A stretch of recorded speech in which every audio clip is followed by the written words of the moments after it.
What is up, people of the internet? It is me, Real American Politics, back in with a new video, and today we gotta discuss the statewide races happening in the great state of Michigan. I know we haven't talked about Michigan a whole lot this cycle, but with what's coming out with the certain governor's race in Michigan, I think this is a good time to segue into Michigan, because again, I made like one video on the gubernatorial race back in January?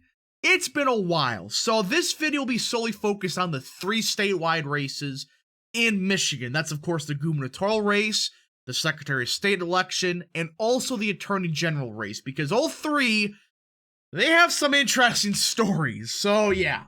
Now before I forget, of course, I hope you enjoy these type of videos. If you do, smash the like down below, subscribe, share with your friends, hit the little bell, and yes, of course, go follow that mysterious Twitter account in the description down below. And yeah, so Michigan. This, in my opinion, is how do I say this lightly?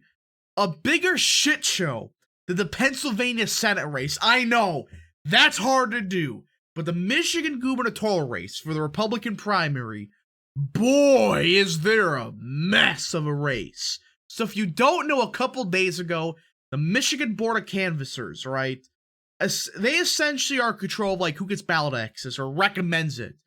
And well, they said 5 Republican candidates will get no ballot access to the primary ballot. You heard that right, folks. 5 candidates. And these are not some Joe Schmoes or anything like that. This is the main frontrunner, James Craig, who is not going to be on the primary ballot, at least not as of now. This is a total mess. And James Craig, look, how do I say this nicely? This was a disappointing campaign for me. James Craig, in my opinion, I thought he was going to be a great governor candidate, and great governor, in fact. But he's been a disappointment. Honestly, he does not know how to campaign whatsoever. And that's not the other ones.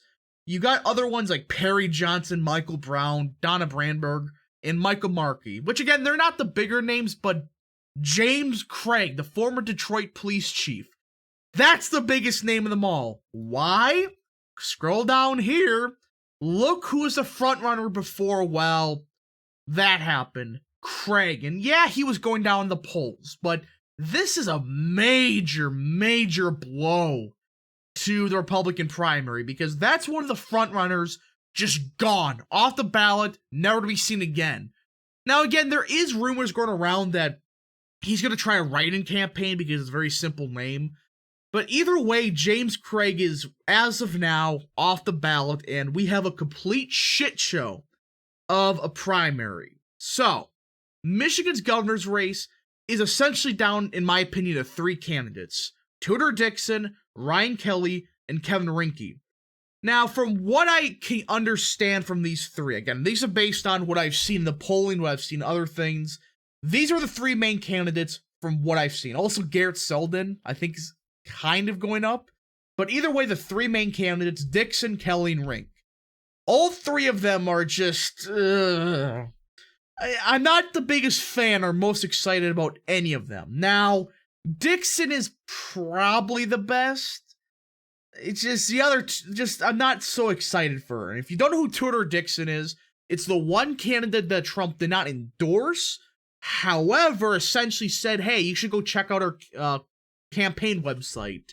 And she's okay on the issues, my opinion. It's not like bad or anything like that. It's just, very, it just seems like very MAGA ink to me. Like, there's some MAGA ink parts to her. And again, she could be a good candidate. Just as of now, not too excited for the candidates Republicans have. And honestly, I don't know who's going to win this primary. It's just such a shit show that it's so hard to tell who's going to be the frontrunner after this. But that's what appears to be the main 3 candidates. And yeah, so that race is, up for grabs. But the other 2 races, not so much. For starters, the Michigan Secretary of State race. We already have our 2 candidates. How is that possible? Well, they did something in Michigan that I actually enjoyed. Conventions, and they picked the candidates. So the incumbent Secretary of State, Justine Benson, who's a Democrat, is going to be facing off against a newcomer to politics, Christina Caramo. I think that's how you say her name. If you don't know who she is, look up what she did in 2020 with elections related to Detroit. People are saying that's cringe and that's unelectable. She was one of the only people to discuss the issues of 2020. I'm not sledging the F word. She brought up serious points, not just conspiracy BS. She discussed serious issues. And quite frankly, she is a good overall candidate, and she's endorsed by Trump, the Michigan Republican Party, etc. So, she is the candidate for the Republicans, and the polling is the one thing that the election mafia, the loser right, are pointing to. Look at this, Caramo's down by 9 points, it's over. No, guys, here's the issue with these polls, showing, Caramo down by 9 points. She has low name recognition still, and this is an incumbent Secretary of State. The fact that she can't even crack 50% against somebody that doesn't have name recognition, that's a very bad sign. That doesn't usually end up well. And you notice in the polls, the more her name recognition grows, Caramo, she goes up and up and up in the polls. So it's a matter of name recognition, and this idea that she can't win because a poll in January has her down by 14 is absurd. Name recognition is a huge part in a lot of this. And when more and more people realize she's endorsed by Trump, the fact this is a red wave year, she is going to win this race, in my opinion. And though the people are saying, oh, well, Biden won it by 3, how do you expect her to win? Look at this. So Benson won this state by around 9 points. Here's the catch. Go up to the governor's race, right here. Whitmer did a little bit better. And Whitmer, in my opinion, is going to lose. Start doing some basic math here. Whitler is going to lose. In the Secretary of State candidate who did worse than her in 2018, she is going to do a couple points worse than Whitler. Start doing some basic math and, well, you're going to see why I think Republicans are going to win this race easily. This race, in my opinion, is going to flip to the Republicans quite easily, in fact. I mean, Caramo's been running a great campaign, in my opinion, focusing on issues that matter to voters. I mean, when it comes to Michigan, all you have to do is just say, hey, look at Detroit. That's all you need to say about Michigan, all right, when it comes to elections, when it comes to all that stuff. Detroit has some, outside of Philly, I wouldn't call them the best of electoral systems. I'm not alleging any F word, I'm just saying that maybe should check that out. But this isn't the race that people are freaking out the most about. Yes, the governor's race is kind of a shit show, but Republicans still are going to win that race, in my opinion. It's just a matter of who's the nominee. The one race that it's so hard to predict is this race here. The Michigan Attorney General race. Oh boy. This is a complete nightmare. Alright, this is a total mess of a Republican primary. So, you have Matthew DePerno, alright? He was an attorney in 2020 that alleged some suspicious things. And then you got Tom Leonard, the former Speaker of the House, alright, from Michigan's House of Representatives, but also the nominee back in 2018, right here. He was the exact same nominee in 2018 when it came to the Attorney General race. And look at this. He only lost by